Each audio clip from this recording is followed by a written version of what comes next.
दिदी र भाइले मलाई भन्नु पर्यो कि कसलाई भोट हाल्ने किन हाल्ने ल घन्टीमा भोट हाल्ने बालेनलाई हाल्ने किन किन घन्टी बालेनलाई हाल्नु पर्यो किन अरू र बालेनमा के फरक छ एमाले त अस्ति आउट भएको निक्ल्यो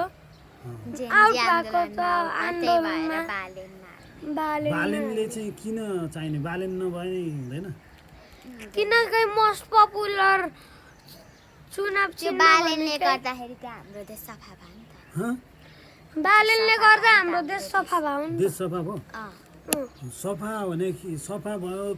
त्यही त कुन पार्टी आउँदा सफा हुन्छ विकास हुन्छ अहिले चाहिँ घन्टीलाई नयाँ ल्याउँदा के विकास गर्छ त गर्छ के विकास गर्छ किन त्यसले एउटा व्यवस्था गर्छ के व्यवस्था गर्छ त दिदी के गर्छ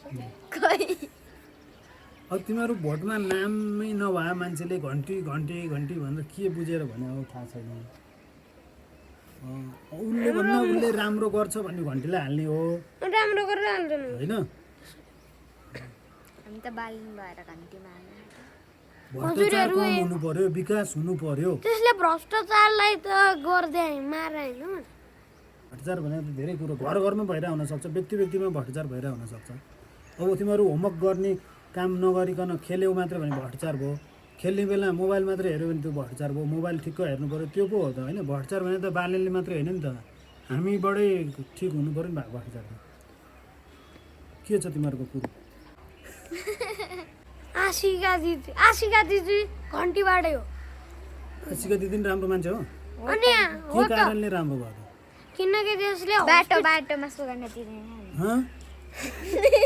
बाटोमा सुगर्न दिँदैन अरे त्यो त अरूले दिँदैन हस्पिटलमा गएर जेन्जीहरूलाई चाहिँ गोली लाग्यो बेला अब जेन्जीलाई मात्रै होइन हस्पिटलमा सबैलाई हेल्प गर्नु पर्यो गाह्रो हुने जति गरिहाल्छ नि त्यसले आशिका दिदीले गर्छ भने आशिकालाई भोट हाल्नु पर्यो नत्र अरूले गर्छ भने अरूले भोट हाल्नु पर्यो आशिकाले पढ्न लेख्नलाई सजिलो हुन्छ कृषकलाई सजिलो हुन्छ बाबा सुन्नु व्यवस्था राम्रो हुन्छ सुरक्षा हुन्छ भने पो भोट हाल्नु त सबै चिन्ह राम्रो हो नि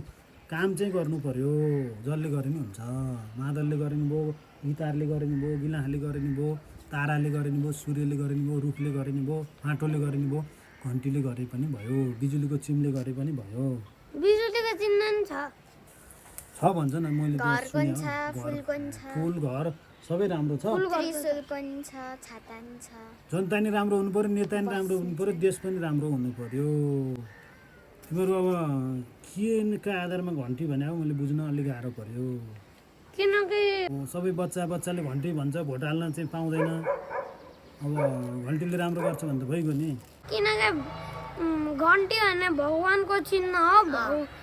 अनि भगवानले त्यसले पूजा गर्छ त्यही भएर हामीले भगवानको शक्ति पाउँछ